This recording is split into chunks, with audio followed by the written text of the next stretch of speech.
డీమనాలజీ రాసుకునండి. దయ్యముల శాస్త్రము.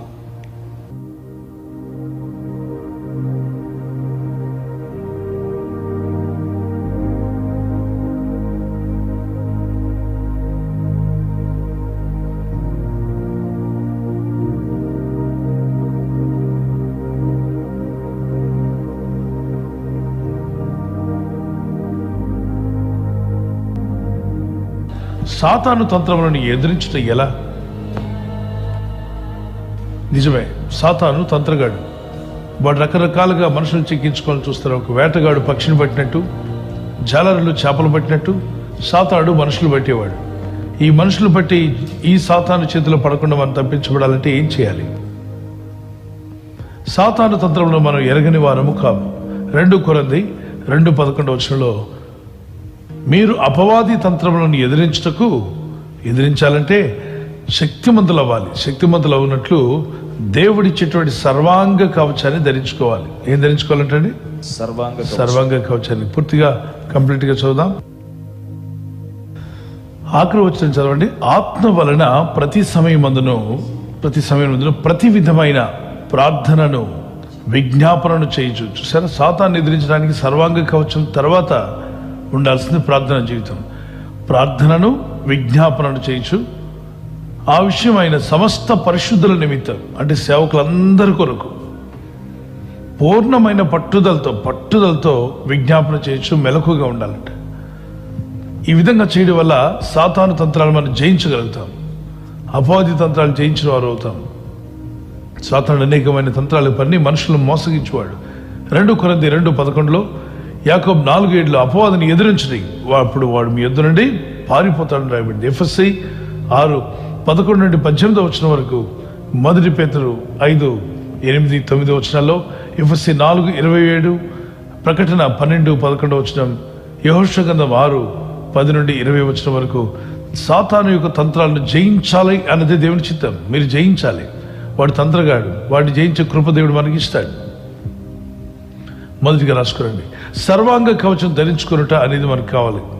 మన జీవితంలో దేవుడు ఇచ్చినటువంటి ఆయుధం ఏంటంటే సర్వాంగ కవచం. అంటే మన అవయవాలకి ఎక్కడ సాతాను విసిరే బాణాలు తగలకుండా, సాతాను విసిరేటువంటి ఏ కీడు మనకు తగలకుండా మనం కాపాడబడినట్లు తల నుండి శిరస్సు మొదలు అరిపాదం వరకు సర్వాంగ కవచాన్ని దేవుడు ఇచ్చాయంట. దీన్ని మనం ధరించుకున్నట్టే సాతాన్ని జయించగలుగుతాం. ఎఫెసీ 6:11-18 వరకు. నడుమునకు సత్యమును దట్టి, అంటే సత్యం మీద ఆధారపడిన వారు ఉండాలి. నడుమును బలపరుస్తేనే. పాము నడివిరిగితే నడవలేదు. మనిషికి నడుము దెబ్బతింటే మనిషి నడవలేడు. మనిషిని నిలబెట్టి నడిపించేది నడుము గట్టిగా ఉండాలి, బలంగా ఉండాలి. అలాగే విశ్వాసకి నిలబెట్టి నడిపించేది సత్యం లేకుండా ఈ స్టోరీలు కథలు వింటూ నడుచుకున్న వాళ్ళందరూ కూడా ఏదో ఒక సతికిలు పడే అవకాశం ఉంది. కాబట్టి వాక్యమే సత్యం, యేసే సత్యమై ఉన్నాడు కనుక వాక్యం బేస్ చేసుకుని నడవాలి. స్టోరీలు కాసేపు వినడానికి బాగుంటాయి, కానీ జీవితాన్ని నిలబెట్టవు.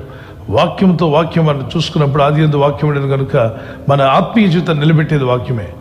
నడుమునకు సత్యం అనే దట్టి, నీతి అనే మైమరుపు తొడుక్కునండి. ఈ ఛాతి భాగం అంతా కూడా నీతి అనే మైమరుపు అన్నాడు. Breast plate of righteousness. పాదములకు సిద్ధ మనసు అనే జోడు, సువార్త వలన సిద్ధ మనసు అనే జోడు. అంటే ప్రిపేర్డ్ షూస్ మన జీవితంలో ఉండే. ఎప్పుడు ప్రార్థన అంటే I'm ready. Morning prayer, yes I'm ready. Bible reading, I'm ready. దేవుని స్తుతించట, I will be the first. దేవుని సేవకు ఇవ్వడం, I will be the first.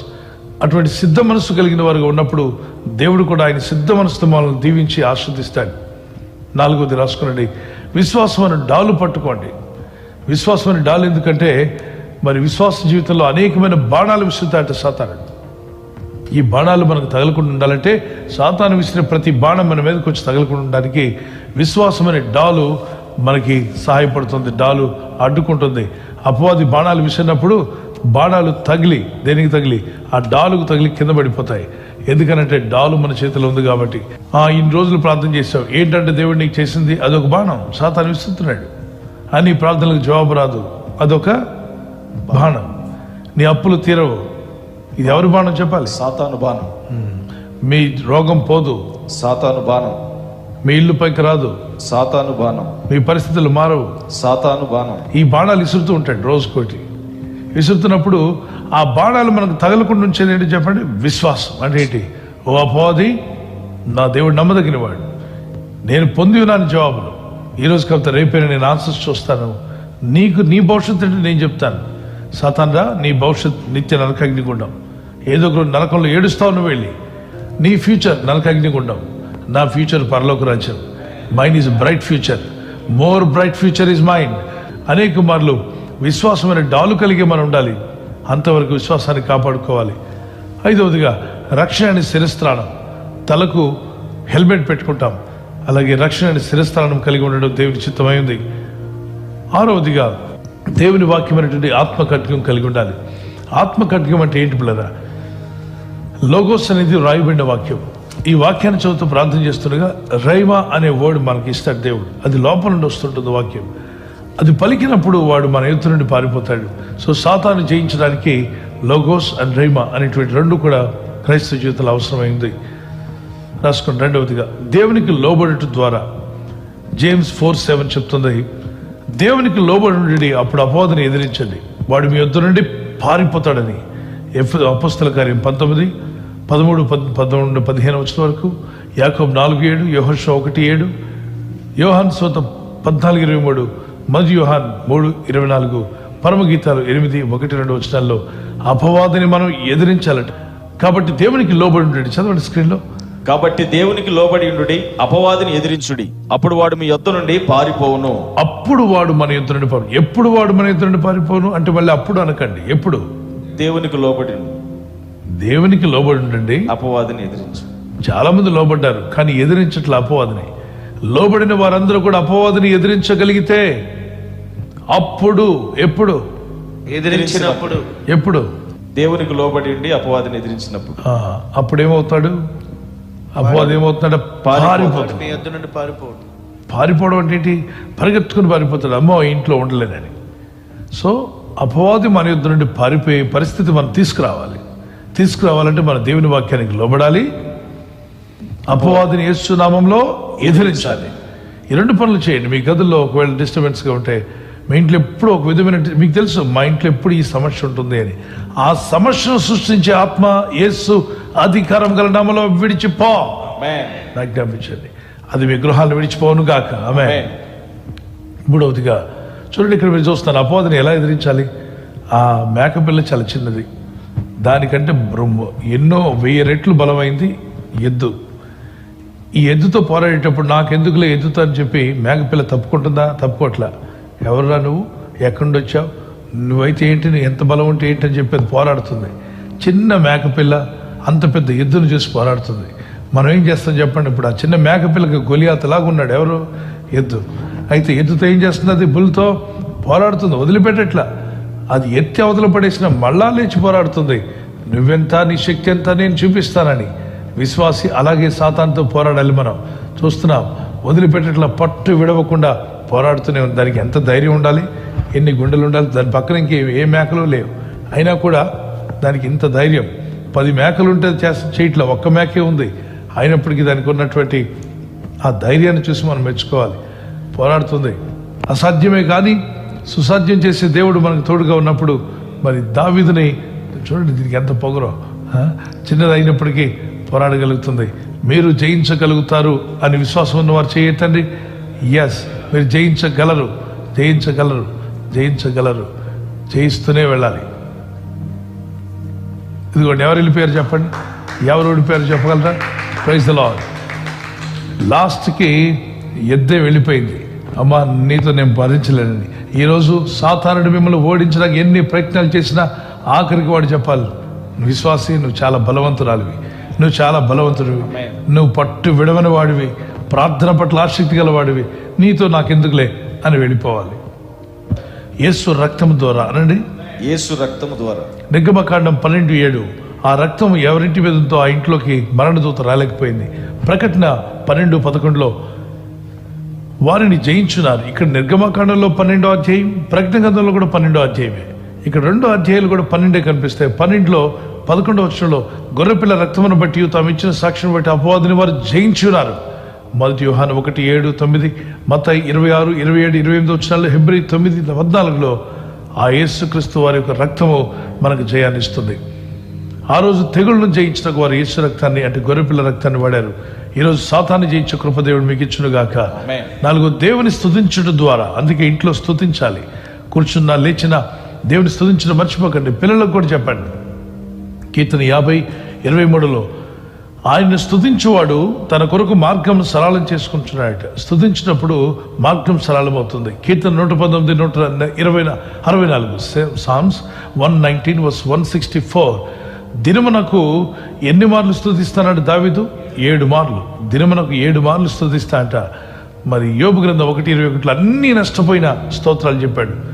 Business పోయింది, ఉద్యోగం అన్నీ పోయాయి, అప్పుడు కూడా దేవునికి స్తోత్రాలు చెప్పాడు. అలా స్తుతించడం వల్ల తర్వాత 2 ఆశీర్వాదాన్ని పొందాడు. అపోస్తులు 16:25, కీర్తన 150, మరి కీర్తనలు 22:3 స్తుతుల మీద ఆయన ఆసునుడై మన స్తుతిస్తుడుగా ఆయన మన మధ్యలోకి దిగి వస్తాడు. అందుకే పిల్లలతో స్తుతింపనివ్వాలి. స్తుతించడం ద్వారా దేవుడు ఎరికో గోడల పైన మరి ఇశ్రాయేలుకు జయమిచ్చాడు. ఎరికో గోడల వరకు అడ్డుగా ఉన్నవన్నీ కుప్పగూలిపోయాయి. ఈ జీవితంలో మీకు ఈ రోజు మీకు జీవితానికి ఏది అడ్డుగా ఉన్నా ఆ అడ్డు అనే ఎరుకు కూడా కుప్ప కూలిపోవును గాక. కనుక స్తుతించండి. స్తుతిస్తున్నప్పుడు అవి కూలిపోతాయి, పడగొడతాడు దేవుడు. 5వదిగా రాయబడిన వాక్యము మరియు మన సాక్షి జీవితం. ఈ రాయబడిన వాక్యం ద్వారానే అపవాది యేసుప్రభువు వారి ఎదుగుకు వస్తే వాడిని ఎలగొట్టాడు యేసుప్రభువు. ఎలాగో అంటే మరొక చోట రాయబడిన దేవుడు మనుషుడు రొట్టె వల్ల మాత్రం కాదు దేవుడి నోటి నుండి వచ్చే ప్రతి మాట వల్ల జీవిస్తాడు. అపవాది మరొక శోధన తీసుకొస్తాయి. మళ్ళా ఇలా రాయబడి ఉంది దేవుని ప్రభు దేవుడు శోధించవలదని. లాస్ట్ అంటాడు సార్, నాకు ఒకసారి సాష్టాంగపడి నమస్కారం చేయి, ఈ లోకంలో మహిమలన్నీ నీకు ఇచ్చేస్తానని. నీ దేవుడైన ప్రభుని తప్ప ఇంకెవరిని మొక్కకూడదని మరో చోట రాయబడింది, వెళ్ళిపోమన్నాడు. సో అపవాది యేసుని విడిచి దూరంగా వెళ్ళిపోయాడు. ఎందుకని? రాయబడిన వాక్యం చెప్పినప్పుడు. అనండి ఒకసారి. రాయబడిన వాక్యం చెప్పినప్పుడు. మీ అందరి దగ్గర బైబిల్ ఉంది. ఇవి రాయబడిన వాక్యం ద్వారా వాటిని మీరు ఎదిరించగలరు. అలాగే మీ జీవితంలో సాక్షి జీవితం కలిగి ఉండండి. అపోస్తులు 1:8, అపోస్తులు 19:13-15 వరకు గొప్ప కార్యములు దేవుడు జరిగించునుగాక. ఆమేన్.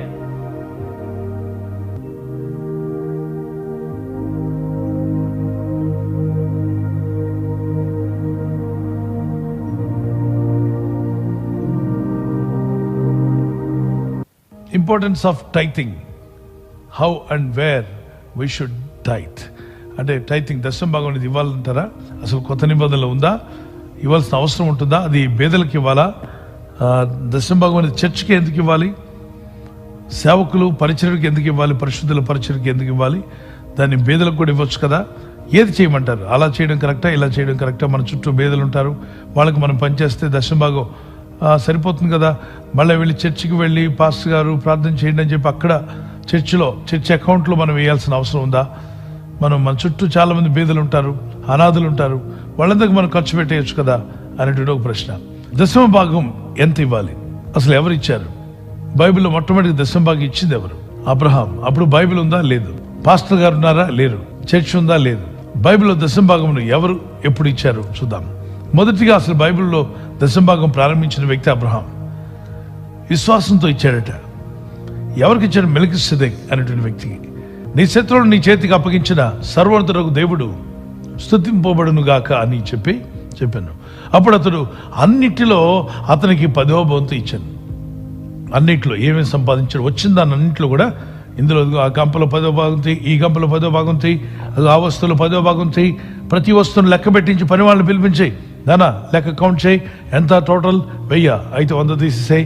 ఇక్కడ 10,000 సార్, అక్కడ 1000, ఇక్కడ 1,00,000 ఎంత తీయాలి త్వరగా చెప్పండి, ఇచ్చే వాళ్ళకి తెలుస్తుంది. 10,000 అక్కడ 1,00,000, 10 లక్షలు. ఇక్కడ స్లో అయిపోయారు చూసారా. 1,00,000 అంటే మాత్రం కోటిలో మాత్రం ఇవ్వరు, మామూలు 1,00,000 అయితే ఇస్తాం. కోటిలో 1,00,000 రూపాయల్లో ఓకే ఎంతంట? 10 లక్షలు. 10 లక్షలు. 10 కోట్లలో 1,00,000 రూపాయలు. 1,00,000 రూపాయలు. దేవా సేవకు 1,00,000 రూపాయలు ఇవ్వాలా? న్యాయమేనా అంటారా? దేవుని బిడ్డలారా, దేవుడిచ్చిన 9 కోట్లు తీసుకున్నప్పుడు 1 ఇవ్వడానికి ఏంటి? ఆయన సేవ, ఆయన పరిచర్యకు అతను దశమ భాగం ఇచ్చాడు. అప్పుడు బైబిల్ లేదు కదా, పాస్టర్ లేరు కదా, ఏదో పాస్టర్ గారు అడుగుతున్నట్టు అందరూ ఫీల్ అయిపోతూ ఉంటారు. బైబిల్ లేనప్పుడే అబ్రహాము విశ్వాసంతో ఇచ్చాడు. అదేవిధంగా మనము విశ్వాసం ద్వారా అబ్రహాము సంతానంగా మనం ఉండాలి అంటే విశ్వాసానికి మరి విశ్వాస వీరులుగా ఆ ఫలం మనం పొందాలంటే ప్రేమతో విశ్వాసంతో మన దేవుని సేవకి ఇవ్వాలి. ఎవరికి ఇచ్చాడు? అబ్రహాం పక్కన చాలా మంది భేదవాళ్ళు లేరా? ఉన్నారు. ఆయన ఇంట్లోనే భేదవాళ్ళు చాలా మంది ఉన్నారు. చాలా మంది పనికత్తులు ఉన్నారు, పనిచేసేవాళ్ళు ఉన్నారు, చుట్టుపక్కల ప్రాంతం నుండి ఆయన దగ్గరకు వచ్చి పనిచేసుకునే వాళ్ళు ఉన్నారు. మరి అబ్రహాము చుట్టూ బేదలు ఉండగా అబ్రహాము ఎందుకు ఇచ్చాడు? ఇవ్వాల్సిన అవసరం ఏంటి? ఎవరికి? మెల్కీసెదెక్కి. 10వ భాగం అంతా తీసుకెళ్లి బేదలకు పంచవచ్చు కదా. అక్కడ పనిచేసే వాళ్ళు కూడా ఆయన చుట్టూ ఉన్నారు. బాబు నువ్వు కొంచెం తీసుకో, నువ్వు కొంచెం తీసుకోమని 10వ భాగాన్ని మాత్రం స్పెషల్గా సపరేట్ చేసి దాన్ని మెల్కీసెదెక్ యాజకునికి ఇచ్చాడు. ప్రధాన యాజకుడిగా మనకు సాదృశ్యంగా ఉన్నాడు. అప్పుడు ఆ మెల్కీసెదెక్ ఈయనకి ఏమి ఇచ్చారంటే రొట్టెయు ద్రాక్షరసం. ఇదేంటి? కొత్త నిబంధనలో ప్రభు లార్డ్స్ కమ్యూన్ తీసుకొచ్చి పాత నిబంధనలు అబ్రహాంకు దేవుడు ఎలా ఇచ్చాడు? అవును, దానికి సాదృశ్యంగా కొత్త నిబంధనలు ఆయన ఏం చేయబోతున్నాడు మానవ జాతి కొరకు, రక్తాన్ని ప్రాణాన్ని ఎలా పెట్టబోతున్నాడు, దానికి సాదృశ్యంగా ప్రభు అబ్రహాముకి రొట్టెయు ద్రాక్షరసం ఇచ్చాడు. ఈరోజు పిల్లలు రొట్టె ద్రాక్షరసం తీసుకుంటున్నామా? ఎస్. ప్రార్థనలో ఉంటున్నామా? ఎస్.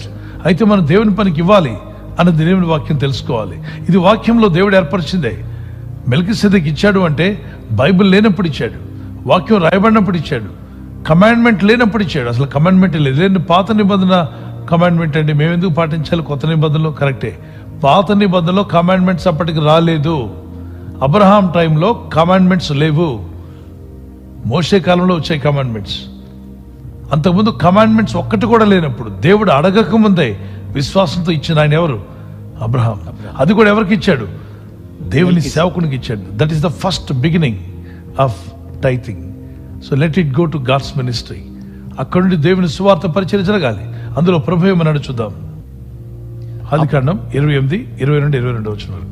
అప్పుడు యాకోబు, నేను తిరిగి నా తండ్రి ఇంటికి క్షేమంగా వచ్చినట్లు దేవుడు నాకు తోడై ఉండి నేను వెళ్ళుచున్న ఈ మార్గంలో నన్ను కాపాడి తినుటకు ఆహారమును ధరించుకొనుటకు వస్త్రములను నాకు దయచేసిన ఎడల యెహోవా నాకు దేవుడై ఉండును. మరియు స్తంభముగా నేను నిలిపిన ఈ రాయి దేవుని మందిరమగును. మరియు నీవు నాకిచ్చు యావత్తులో 10వ వంతు నిశ్చయముగా నీకు చెల్లించదనని మొక్కుకొనెను. 10వ వంతు తప్పక చెల్లిస్తానని ఒప్పుకున్నాడు. మొక్కుబడి చేసుకున్నాడు ఒక యవనస్తుడు. తను వెళ్లే మార్గంలో దేవుడు అతను కాపాడాలంట, ఉద్యోగం ఇవ్వాలట. తన జీవితానికి దేవుడు కాపాడి ఆదరిస్తే తనకు వచ్చిన ప్రతి దాంట్లో కూడా తీసి దశంభాగం నీ సేవకి ఇస్తాను ప్రభా అంటాడు. ఈ స్థలం నీ మందిరం అవుతుందన్నాడు. దేవుడు అతని ప్రార్థన వింటాడు, మొక్కుబడి విన్నాడు. ఒంటిగాడుగా వెళ్ళాడు. ఒంటిగాడుగా ఉన్నవాడిని 10,000 మందిగా మార్చినట్టుగానే దేవుడు ఇజ్రాయెల్ దేశమే ఆయన పిల్లల వల్ల వచ్చే విధంగా దేవుడు చేశారు. ఈరోజు ఇజ్రాయెల్ దేశం అని పిలుస్తున్నామంటే ఈ ఒక్క వ్యక్తి సమర్పణ. ఇతను కూడా ఈ అలవాటు ఎలా వచ్చింది? వాళ్ళ తాతగారి దగ్గర విన్నాడు. వాళ్ళ నాన్న చెప్పాడు, రే తాత అన్నింటిలో దశంభాగం ఇచ్చేవాడ్రా, నువ్వు కూడా ఇవ్వు. అబ్రహాం గారు ఇచ్చారు, మా నాన్నగారు ఇచ్చారు, మీ తాత ఇచ్చాడు, నువ్వు కూడా ఇవ్వని మనవడికి నేర్పించాడు.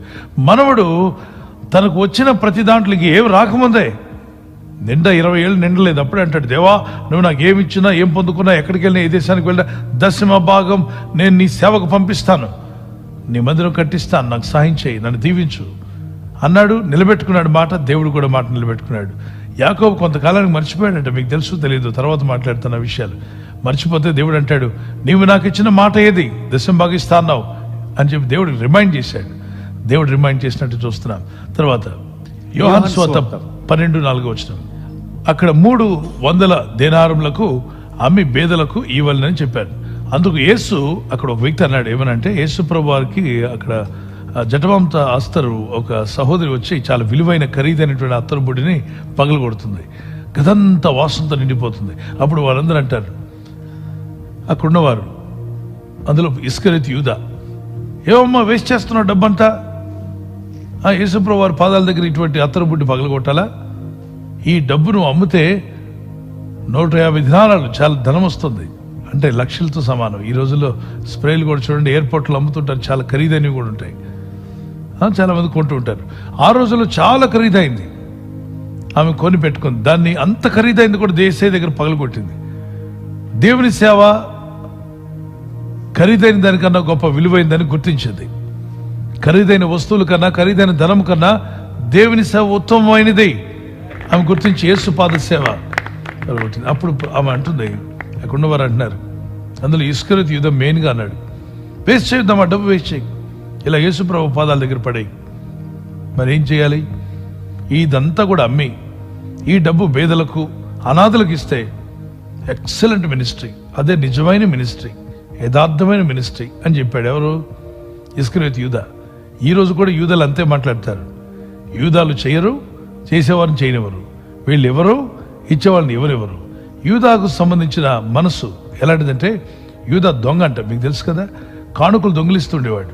ఇక్కడేమో అధిక నీతిమంతుల్లాగా మాట్లాడుతున్నాడు. యేసు ప్రభు వారి దగ్గరకు వచ్చి ఎందుకు మా పగలు కొడతావని. దానికి ప్రభు ఏమన్నాడు, యూదా కరెక్ట్ చెప్పావు, నిజమే, ఈ డబ్బు తీసుకెళ్ళి బేదలకు పెట్టమని చెప్పు అని అన్నాడా? అనలేదు. హలో యూదా, ఏమో జోలికి వెళ్ళొద్దు. భూస్థాపన ఈ భూమి మీదకి వచ్చినందుకు ఆమె నా పక్షంగా నా సేవ పరిచయంలో ఏమో ఆమె చేసింది, మంచి పని చేసింది. ఈమె చేసిన ఈ పనిని నువ్వు ఆటంకపరచవద్దు, ఈమె జోలికి వెళ్తే ఊరుకోరని ప్రభు గద్దించి, అప్పుడు ప్రభు అన్నాడు, బేదలు ఎల్లప్పుడూ మీతో ఉంటారని. చదవండి వచనాన్ని. ఈ అత్తరెందుకు 300 దేనారములకు అమ్మి బీదలకు ఇయ్యలేదా నేను? అందుకు యేసు, బీదలు ఎల్లప్పుడూ మీతో కూడా ఉందురు గాని నేను ఎల్లప్పుడు మీతో ఉండనని చెప్పాను. ఆది కాండంలో అంటాడు, మీరు పైరు పండించినప్పుడు పంటంతా ఇంటికి తీసుకెళ్ళొద్దు, కొంత భాగం కొంత వదిలేయండి. దాన్ని పైరు ఏరుకోవడం అంటారు. పైరు ఏరుకోవడం పరిగె వేరడం అంటారు. ఈ పరిగె వేరడానికి కొందరు వెళ్ళి బీదలైన వారు, విధవరాండ్రు, తల్లిదండ్రులు లేని వారు, మన దేశంలో కూడా ఉంది ఆచారం. పొలానికి వెళ్ళినప్పుడు పొలంలో పంటంతా తెచ్చుకోరు. రైతులు నిజంగా అప్రిషియేట్ చేయాలి. వాళ్ళు అంతా కోసుకొని వచ్చేయరు, కొంత వదిలేస్తారు ఆ పక్కన. అదేంటంటే ఆ పక్కన వదిలేశారంటే అది బీదలకు బాబు, మరి చాలా మంది బీదల్లో వారు వస్తారు కదా పొలాల్లోకి, వాళ్ళు తెచ్చుకుంటారండి. ఈ రోజుల్లో బాగా చదువుకున్న వాళ్ళు ఎక్కువైపోయారు కాబట్టి ఏ ఒక్క చిన్న పీసు కూడా వదిలిపెట్టరు, మొత్తం లాక్కొస్తారు. పొలానికి వెళ్ళి పండింది మొత్తం చిన్న కాయ కూడా వదిలిపెట్టరు. ఇంకెవరిని వచ్చి తినేస్తాడేమోనని దాన్ని కూడా నరికి వెనకొచ్చేవాడు బాగుపడకుండా మొత్తం పచ్చడి చేసి మరీ ఇంటికి వచ్చేస్తారు. ఇంకొకరు బాగుపడడానికి ఇష్టపడరు. తెలివి మీరిపోయాం. అందుకే భూకంపాలు, సునామీలు పెంచి మీరిపోతున్నాయి. రోజు రోజుకి శాపాలు పెరిగిపోతున్నాయి. మనుషుల అవిధేయత పెరిగిపోతుంది. మన తాతల ముత్తాతల టైంలో పరిగి వేరుకోవడానికి స్థలాన్ని కొంత సొమ్ము వదిలిపెట్టి వచ్చేవారు పొలంలో. ఇది బైబిల్లో పాత నిబంధనలో కూడా ఉంది. అలాగే నీకు వచ్చిన దాంట్లో దశమ భాగంలో దేవుని పనికి ఇచ్చిన తర్వాత కొంత బేదలకి ఇమ్మని కూడా రాయబడింది. దైవజనులు ఎవరైతే ఈ యొక్క దశమ భాగాలు తీసుకుంటారో సేవకు ముందు వాడాలి. సేవ పరిచర్య వాడుతూ ఉండగా దానిలో కొంత బేదల కొరకు, దేవుని యొక్క కార్యక్రమాలు పరిచర్యలు జరుగుతున్నప్పుడు బేదలైన వారి పరిచర్య నిమిత్తం, అనాథాల పరిచర్య నిమిత్తం కొంత సొమ్ము సేవకుడు ఖచ్చితంగా కొంత సపరేట్ చేస్తారు. దశమ భాగాలు దేవుని మందిరం కట్టడానికి, పరిచయం చేయడానికి. చూడండి, ఒక్క మందిరం కూడా కట్టినోడు ఏమంటాడంటే దశమ భాగాలు ఇవ్వకూడదు బ్రదరు, అంత తప్పు బ్రదరు అంటాడు. ఎందుకంటే ఈ ఇస్కరియోతు యూదా ఎప్పుడు ఏ సేవ చేయలేదు. మందిరాలు కట్టినప్పుడు నీకు తెలుస్తుంది. ఆత్మను రక్షించు, సంఘాలు కట్టు, అప్పుడు నీకు నొప్పి ఏంటో తెలుస్తుంది. ఒక నొప్పి లేనివాడు, సంఘం కట్టినవాడు, పరిచయం చేయనివాడు, సువార్త చేయనివాళ్ళు చాలా మంది ఉన్నారు. కబుర్లు చెప్పేవాళ్ళు. కబుర్లు చెప్పే మాటలు విని మోసపోకండి. యథార్థం కష్టపడి సేవ చేసిన వాళ్ళు పల్లెల్లో, గ్రామాల్లో జీవితాంతం త్యాగం చేసి వారు జీవితం బ్రతుకుతుందో దేవుని కొరకు బ్రతుకుతూ, ఆత్మలు రక్షిస్తూ, సువార్త చేస్తూ, ఆ మందిరాలు చిన్న చిన్న మందిరాలు కట్టుకుంటూ, పునాదులు వేస్తూ, పునాదులు ఆగిపోయినవి ఎన్నో ఉన్నాయి. సంఘ బిడ్డలందరూ ధారాళంగా దేవుడు వారికి ఇచ్చిన అభివృద్ధి కొలు దశమ భాగాలు ఇస్తే పునాదులు కట్టబడతాయి. లేదండి అతను తన కుటుంబం కోసం వాడుకుంటున్నాడు. చూడండి పిల్లరా, దేవుని సేవకుడు అనేవాడు దేవుని సేవకు పెట్టాలి. అలాగే దేవుని సేవ ఆయన కుటుంబం కూడా పోషించబడాలని అపోస్తలుడైన పౌలు అంటాడు. సువార్త పని చేయవాడు సువార్త పని వల్ల పోషించబడాలి అన్నాడు. గొర్రెలు మేపువాడు దాని పాలు తీసుకోవడానికి అర్హుడు కాదా అంటాడు. అంటే దాని అర్థం గొర్రెలు కాపరి 1000 గొర్రెలు ఉన్నాయి, వాటి పాలన్నీ కూడా అతను తీసుకోకుండా వదిలేస్తాడా? వదిలేస్తే ఏమైపోతాయి? వాటి పిల్లలు తాగాక మిగిలిన పాలు నేలను పోతాయి కదా. ఆ పాలు తీసి వాటిని జాగ్రత్త చేసి ఆ పాలు అమ్మిన వాటితో గొర్రెలకు కావాల్సిన కాపుదల దొడ్డి కట్టాలి. చలికాలంలో అవి ఇబ్బంది పడకుండా వాటికి ఏర్పాట్లు చేయాలి. అలాగే దేవుని సేవకుడు అనేవాడు కూడా విశ్వాసాలు ఇచ్చిన దశమ భాగాలు కొంత పరిచర్య నిమిత్తము, మందిర నిర్మాణాలకు, సువార్త కార్యక్రమాలకు, పరిచర్యలో జరిగే కార్యక్రమాలకు, పరిశుద్ధుల యొక్క అవసరతల నిమిత్తం బైబిల్లో రాయబడ్డాయి. అపొస్తలుల కార్యం మరి 1 కొరింథీ పత్రిక 16వ అధ్యాయం 1-5 వచనం వరకు సంతోషించేవాడిని దేవుడు దీవిస్తా అన్నాడు. నీ రాబడి అంతట్లో ప్రథమ ఫలమును నీ ఆస్తులు భాగమును ఇచ్చి యెహోవాను గనపరచుము. అంటే దేవుణ్ణి గనపరచడం అనేటువంటిది పెదాలతో గనపరుస్తాం, కానీ చేతులతో గనపరుస్తున్నామా? ఇచ్చి గనపరచడం నేర్చుకోవాలి. అక్కడ వచనాన్ని స్ట్రైట్గా చదివితే మీరు యెహోవా యుద్ధ దొంగిలిస్తున్నారు కాబట్టి మీరు శాపగ్రస్తులై ఉన్నారని, నా మందిరంలో ఆహారం ఉన్నట్లు అన్నాడు. బేదలకు ఇవ్వాలి ఖచ్చితంగా. అయితే దశమ భాగం అనేది విషయంలో దేవుడు ఏమంటున్నాడు? నా మందిరంలో ఆహారం అంటే దేవుని మందిరంలో ఆహారం ఏంటి? వాక్యాహారం ఉండాలి, పరిచర్య జరగాలి, ఆరాధనలు జరగాలి. ఆ రోజుల్లో బలి అర్పణ జరిగేది. బలి అర్పణలు ఇప్పుడు బలి అర్పణ లేవు. బలిపీఠం దగ్గర దేవుని వాక్యోపదేశం జరగాలి. మీరు నా మందిరపు నిధిలోనికి, మందిరపు అకౌంట్లోకి తీసుకుని రండి. మీరు నన్ను శోధించిన ఎడల నేను ఆకాశపు వాకిట్లను విప్పి పట్టజాలనంత విస్తారముగా దీవెనలు కుమ్మరించేదనని సైన్యములకు అధిపతిగా యెహోవా సెలవిస్తున్నాడు. ఈ వాక్యాన్ని నేను నమ్ముతున్నాను. నన్ను వారు గట్టిగా దేవునికి స్తోత్రం చెప్పండి. హల్లెలూయా. శోధించమన్నాడు. You can test me now, you can test me whether I bless you or not అంటాడు. దీవిస్తా అన్నాడు. దాని తర్వాత మాట, మీరు చేయనందున మీరు శాపగ్రస్తులై ఉన్నారని రాయబడింది. దాని కింద వచ్చినలో ఇట్టిది మీరు చేయకపోవడం వల్ల శాపగ్రస్తులై ఉన్నారని స్పష్టంగా బైబిల్లో రాయబడింది. ఎందుకు ఆ శాపం తెచ్చుకోవాలి మనం? శాపం అనేది మనలో ఉండి పోవాలి. దేవుని వాక్యం అనేది మనం దీవించడానికి తప్ప శపించడానికి కాదు. శాపం అనేది ఎందుకు వస్తుంది? ఆ లేఖనంలో చదవండి. ఈ జనులందరూ నా యొద్ద దొంగిలించునే ఉన్నారు, మీరు శాపగ్రస్తులై ఉన్నారు.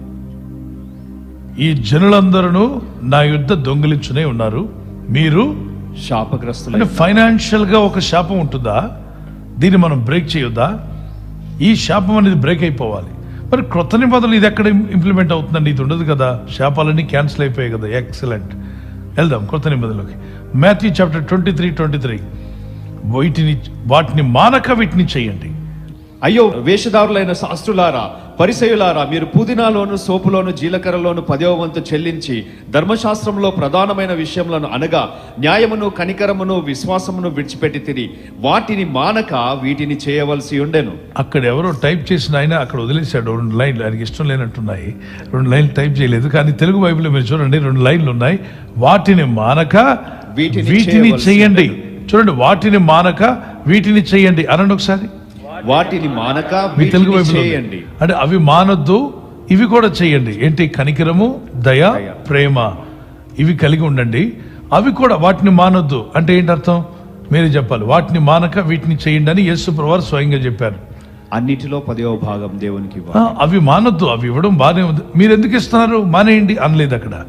అవి ఇస్తున్నారు కానీ కనికరం వదిలేశారే, ప్రేమను వదిలేశారే, విశ్వాస జీవితాన్ని విడిచిపెట్టారు కదా. మీరు ఊరికి దశమభాగం ఇచ్చి పరలోకం వెళ్ళిపోతారా? కరెక్ట్ కాదు. మీరు దశమభాగం ఇస్తున్నారు, ఓకే. అవి మానొద్దు, ఇస్తుండండి. కానీ వీటిని చేయండి. కనికరం కలిగి ఉండండి, ప్రేమ కలిగి ఉండండి, దేవుని దయలో ముందుకు సాగండి, అనేకులను ప్రేమించే వారిగా మారండి. ఇవి అవి 2 కూడా కలిపి చేయమంటున్నాడు. వాటిని మానక వీటిని చేయమని. అంటే ఇడ్లీ సాంబారు మానొద్దు, దాంతోపాటు ఓట్స్ కూడా తిను అంటున్నాడా? అన్నట్లయితే మనం ఏం చేస్తాం? 2 తీసుకుంటాం, ప్రయత్నం చేస్తాం. అయితే షుగర్ బీపీలు ఉన్నవారు ఇడ్లీ సాంబార్ లాపి ఓట్స్ తీసుకోవడానికి ప్రయత్నం చేయండి. వెజిటేబుల్ ఎక్కువ తీసుకోవడానికి ప్రయత్నం చేయండి. ఉప్పు కొంచెం తగ్గించండి అని చెప్పి అంటారు డాక్టర్. వాటిని మానదు అంటే ఆ మెడిసిన్ వాడద్దు, మానొద్దు, ఈ మెడిసిన్ కూడా వాడండి అని అనుకోండి. 2 వాడతాం. డాక్టర్ గారు చెప్పినప్పుడు బాగా అర్థం అవుద్ది ఏది మానకూడదు, ఏది చేయాలో. పాస్టర్ గారు చెప్తే మాత్రం సగమే అర్థం అవుద్ది. పాస్టర్ గారు చెప్తే సగం అర్థం అవుద్ది. డాక్టర్ గారు చెప్తే అవి మానొద్దు అన్నాడు, ఇవి కూడా వేసుకోమన్నాడు. ఇంకేదన్నా మల్టీవిటమిన్ కూడా ఉంటే వేసుకుంటాం. అన్నీ వేసుకోవడం తప్పేం కాదు. లాస్ట్కి మన జీవితాలు బాగుండాలని దేవుడు కోరుతున్నాడు. అవి మానొద్దు, ఇవి చేయొద్దని. ఇవి చేయమన్నాడు, అవి మానొద్దు అన్నాడు. ఇంకో మాటలో న్యూ టెస్ట్మెంట్లో లేదండి, పత్రికలో లేదు కదా. అని పత్రికల్లో మనం వర్ధిల్లను కొలది ఇమ్మనుంది. కృత నిబంధనలో వారి చిర ఆస్తులు అమ్మి వారి సేవకి ఇచ్చినట్టుగా 4వ అధ్యాయం 31, 32, 33 వచనాల్లో ఇప్పుడు చిర ఆస్తి అంటే ఉన్న ఆస్తులు అమ్మి సేవకి ఇచ్చారట. ఇప్పుడు మీకు పాత నిబంధన బెటర్ అనిపిస్తుంది నాకు తెలుసు. ఇల్లమ్మి పొలాలమ్మి సేవకి ఇవ్వడం అంటే అమ్మో ప్రభా ఎంత చేయలేం, కానీ దశమభాగం ఇచ్చేస్తాం. 10% అదే బెటర్, కానీ ఇల్లమ్మి ఇవ్వడం నా వల్ల కాదు. కృత నిబంధనలో ఇల్లులు స్థలాలు కూడా అమ్మి సేవకి ఇచ్చారంటే సేవ చేసుకోండి అని. భూములైనను ఇండ్లైనను కలిగిన వారందరూ వాటిని అమ్మిన వాటి వెల తెచ్చి అపోస్తుల పాదాల దగ్గర పెట్టారు కొత్త నిబంధన. ఇప్పుడు చిర ఆస్తులు అమ్మి ఇవ్వడం బెటరా? కొత్త నిబంధన ప్రకారంగా దశమభాగం ఇవ్వడం బెటరా? ఇప్పుడు మీకు అది బ్రైట్గా కనిపిస్తుంది. ఏది? దశమభాగం. ప్రభా ఇది ఎక్కడ ఇస్తాం, అది ఇస్తామని. అయితే గమనించండి, మనం వర్ధిల్లను కొలది ఇమ్మన్నాడు. సరే, ఇంతకీ చాలామంది అంటుంటారు ఆ సేవకుడికి ఒక కారు కూడా ఉండేది కాదండి, ఇప్పుడు 4 కార్లు కొన్నాడండి. నీ కడుపు మంట? నీ బీపీ పెరిగిందా? షుగర్ ఎక్కువైందా? నీకేంటి బాధ? ఆయన 4 కార్లు తీసుకొని, ఒక కారు సినిమా హాల్కి, ఒక కారు వైన్ షాప్కి, మరో కారు ఊరు తిరగడానికి వెళ్ళాడు అనుకోండి, పాపమే. దేవుని సొమ్ముతో పాడైపోతున్నాడు. తాను 10 మందిని పాడు చేస్తున్నాడు. దేవుడు అతను శిక్షించి సరిచేసి అతను మార్చాలని ప్రార్థన చేద్దాం. అలా లేదే, అతను 4 కారులతో ఒక కారు సువార్త పనికి పంపిస్తున్నాడా, మరో కారు దాని ప్రజలందరూ కూడా వెళ్ళి సువార్త చేసుకుని రావడానికి, మరో కారు సంఘ బిడ్డలను తీసుకురావడానికి, మరో వెహికల్ ఆత్మను రక్షించే కార్యక్రమంలో వాడుతున్నాడా? సంతోషం, దేవుని పని కోసం వాడుతున్నాడు. కనీసం నువ్వు కారు కొనలేదు, కారు టైర్ కూడా ఇవ్వలేదు, కారు టైర్ గాలి కూడా కొట్టలేదు, నీకెందుకు ఆ కడుపుమంట? ఆయనకి దేవుడు ఇచ్చాడు, ఆయన నడిపించుకుంటున్నాడు. ప్రభు ఏమన్నాడు? నా ఎద్దుకు రండి, నేను మిమ్మల్ని పరమదరిద్రులుగా చేస్తా అన్నాడా? అనలేదే. సర్వజనుల నా ఎద్దుకు రండి, నేను మిమ్మల్ని పరమదరిద్రులుగా చేస్తాను ఎక్కడైనా అన్నాడా బైబిల్లో? అనలేదే. ఎక్కడున్న ఎట్లా స్టార్ట్ చేసిన విశ్వాసం అలాగే ఉండాలనే మీ ఉద్దేశం. పాస్టర్ గారు ఒకప్పుడు సైకిల్లో తిరిగేవాడు, అంటే ఇప్పుడు టైర్ తిప్పాల బండి, ఉన్న వీళ్ళు కూడా పీకేస్తావా? ఏంటి ఉద్దేశం? దైవ సేవకుడు అనేవాడు వర్దిల్లొద్దా? ఫారిన్ కంట్రీస్లో నేను చూశాను, ఒక కొత్త కారు తీసుకొచ్చి ఆ పాస్టర్ గారికి ప్రజెంట్ చేస్తున్నారు.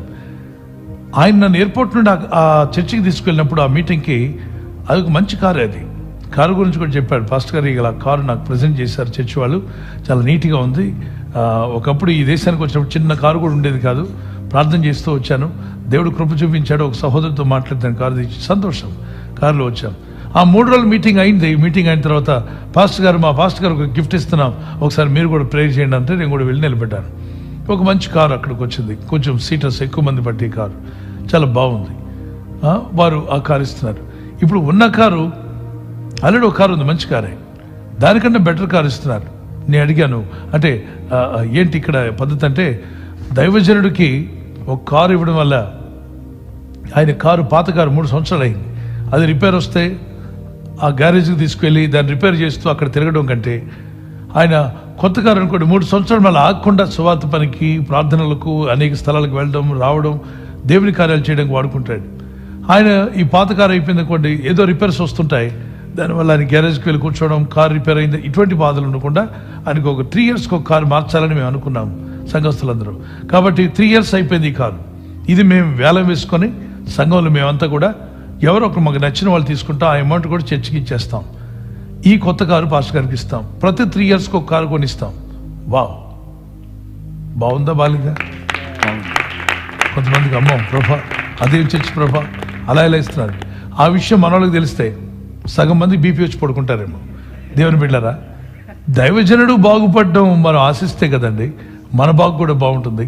వాళ్ళ సంఘాలు, పరిచర్యలు, ఆత్మను రక్షిస్తున్నప్పుడు వారు వర్ధిల్లాలని ఎందుకు ఆశపడకూడదు?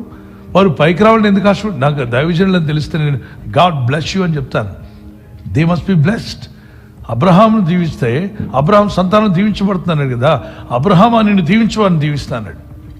అయితే వాళ్ళు చెడుకు వాడుతున్నారు అనుకోండి, ఖచ్చితంగా దేవుడు లెక్కలో తీసుకొస్తాడు. They are accountable. వారు దేనికి వాడారో, దాన్ని దేని నిమిత్తం వాడారో, ఏ ఇంటెన్షన్తో కానుక తీసుకున్నారో సేవకులందరూ లెక్క చెప్పి తీరాల్సిందే, లేకపోతే ఆయన తాట తీస్తాడు. మన మామూలు భాషలో మాట్లాడుతున్నాడు. He will not leave. మనం ఏదో ఊరికే బాధపడిపోయి మన బీపీలు షుగర్లు పెంచుకోకండి. చూస్తున్న దేవుడు, మనకు దేవునికి కళ్ళున్నాయి అనండి ఒకసారి, దేవునికి కన్నులు గట్టిగా, దేవునికి మన దేవునికి కళ్ళున్నాయి పిల్లరా. కళ్ళతో చూసే దేవుడు ఎవరేం చేస్తున్నారు, ఏ ఆలోచిస్తున్నాడు, ఈయన దేనికి వాడబోతున్నాడు, ఏ ఇంటెన్షన్తో అడుగుతున్నాడు, ఈయన కానుక దీన్ని దేనికి వాడడానికి అడుగుతున్నాడు, everything in details God knows. మన నోటికి రాకముందే మనల్ని గుర్తుపడతాడట, ఏం మాట్లాడుతున్నావు. తలంపు మన ఎద్దుకు రాకముందే ఆయన గుర్తుపడతాడట. అంటే తలంపు మన దగ్గర రాకముందే, ప్రభా ఈ తలంపు పిలిచాడు కాబట్టి వెళ్తానని చెప్పేసి వస్తుందేమో. మాట నోట్లో రాకముందే, ప్రభా ఇది మాట్లాడబోతున్నాడు, నేను మాట్లాడుతున్నా అని చెప్పి వస్తుంది. అంటే అన్ని విషయాలు తెలిసిన దేవుడు ఈయన గుర్తించడా? ఒకవేళ తప్పు మార్గంలో వాడిన ప్రతి దాసుడిని లెక్కలో నిలబెడతాడు దేవుడు, వారిని లెక్క అడిగే తీరుతాడు. మనం ఎందుకు వాళ్ళ గురించి కడుపు మంట తెచ్చుకొని మనం బాధపడి అనవసరంగా నష్టపోయి శాపగ్రస్తులు అవ్వాలి? దేవుడు అంటాడు, నేను లెక్క అడిగే దేవుడిని అంటాడు. తప్పనిసరిగా లెక్క చూస్తాడు. ఆయన అనేక మంది లెక్క అడిగాడు కూడా, మేము కళ్ళారా చూసాం. అనేక మంది జీవితాలు ఏం జరిగిందో కూడా చూసాం. దేవుని బిడ్డలారా, యథార్థంగా ఉన్నాం. Let God servants do the ministry. మనం ఒక అడ్డుబండగా ఉండొద్దు, సువార్తకు వెళ్ళిద్దాం. రెండవది, మనం ఇవ్వడం. అబ్రహాం ఇచ్చాడు మెల్కీసెదెకుకి, చుట్టూ బేదలు ఉన్నారు కానీ దశంభాగం అబ్రహాం ఇచ్చాడు మెల్కీసెదెకుకి. మిగిలిన దాన్ని కొంత బేదలకు పంచాడు, విధవరాండ్రికి పంచాడు, అందరికి పంచి ఉండొచ్చు. మనం కూడా దేవుని పనికి వెళ్ళిద్దాం. దేవుని పనికి వెళ్ళాల్సింది ఆపొద్దు. మేము దైవ సేవకులుగా మాకు వచ్చిన ప్రతి దాంట్లో దశంభాగం తీసేస్తాం. We have to take it out. అది తీసి పక్కన పెడతాం. సేవకులు మేము తీనక్కర్లేదు అనడానికి లేదు, నో వే. మేము దశంభాగంలో తీసి అది సేవా పరిచర్యలో, సువార్త కార్యక్రమాల్లో, దైవ సేవకులకు, దేవుని జనులకు, దైవజనులకు దేవుని కార్యక్రమాలు జరిగినప్పుడు వాటిని వాడతాం. వాడి తీరాలి. అవి దేవుని సంబంధించిన వాటికి వెళ్ళాలి. వండుకొనండి, తినండి, దేవుని చిత్తంలో కొనసాగండి. అదే టైంలో మన ఇంటెన్షన్ ఏంటని దేవుడు చూస్తాడు. మంచి పని చేస్తున్నామా, గాడ్ విల్ బ్లెస్ యూ. మనం స్వార్థంగా ఆలోచన ఉందా, తప్పనిసరిగా లెక్క అప్పగించాలి. కనుక ప్రార్థన చేసుకుని ముందుకు వెళ్దాం. దేవుని కృప మీకు తోడే ఉండుగాక. ఇది ఒక పెద్ద సబ్జెక్ట్, దీని గురించి ఎక్కువ మాట్లాడాలనుకోవట్లేదు. ఇంతవరకు అర్థమైందన్న వారు చేతి దేవుని స్తోత్రం చెప్పండి. హల్లెలూయా. Praise the lord. మరి సంతోషంగా ఇచ్చేవాడు చరణ్ ఆ వచనం చదివేస్తే ప్రార్థన చేసుకున్నాం. 2 కొరింథీ 9:7 సనుగు కొనకయు బలవంతముగా కాకయు ప్రతివాడును తన హృదయములో నిశ్చయించుకున్న ప్రకారము ఇయ్యవలెను. సనుకోకుండా ఇవ్వాలి. ప్రతివాడును దేవునికి ఉత్సాహంగా ఇచ్చినప్పుడు దీవిస్తాడు. ఆ తీసుకున్న దైవజనుడు ఏం చేస్తున్నాడు అన్నది ఆయన అకౌంటబుల్. దేవునికి తప్పనిసరిగా ఆయన లెక్క అప్పగిస్తాడు. దాని గురించి ఆలోచిస్తూ మనం ఇవ్వడం మానొద్దు.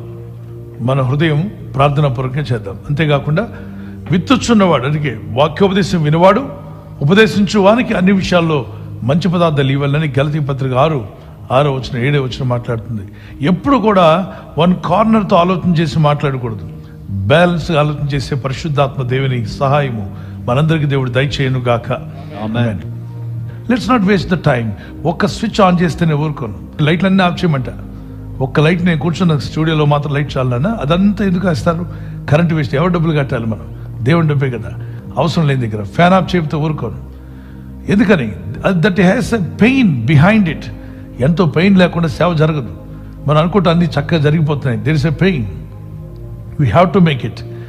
చెప్పిన మాటలు అర్థమవుతున్నాయని వారు గట్టిగా దేవుని స్తోత్రం చెప్పండి. Praise the Lord. Hallelujah. God bless you.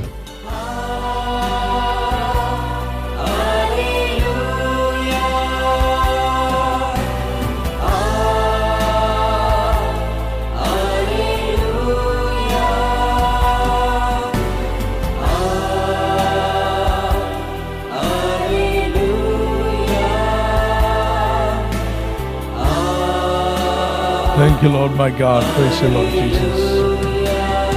స్పష్టంగా పడదాం. థ్యాంక్ యూ జీసస్ అని. Jesus, thank you Jesus. Lord, we thank you. Thank you, Jesus. Thank you, Jesus. We worship you, Lord. Thank you, Jesus. We magnify your name. Thank you, Jesus. Amen, amen. Thank you, Jesus. ఒకరు ప్రార్థన చేస్తారు. ప్రార్థనతో ముగించుకుందాం. ఈరోజు కొన్ని విషయాలు నేర్చుకున్నాము అన్నవారు ఒకసారి గట్టిగా దేవునికి స్తోత్రం చెప్పగలరా? Praise the lord. మరి డీమనాలజీలో దెయ్యాలను ఎలా బంధించాలి, వాటిని ఎదిరించే శక్తి మనకి ఇచ్చాడు దేవుడు. మరికొన్ని విషయాలు రాబోతున్న రోజుల్లో నేర్చుకుందాం. ఇంకా కొద్ది రోజులే ఉన్నాయి. మరి ఏంజలాలజీ, ఆంథ్రోపాలజీ, థియాలజీ, సోటరియాలజీ అనేక సబ్జెక్టులు నేర్చుకుంటూ ఉన్నాం. వాటిని మరొకసారి చదువుతుండండి. ప్రభు యొక్క ఆత్మ మిమ్మల్ని బలపరచునుగా. ఈ సమయంలో దైవజనులు ప్రార్థిస్తారు. ఆశీర్వాదంతో ముగించుకుంటున్నాం. ఒకరు ప్రార్థన చేయండి. జాన్ మోహన్ గారు, పాస్టర్ గారు ప్రార్థన చేయండి.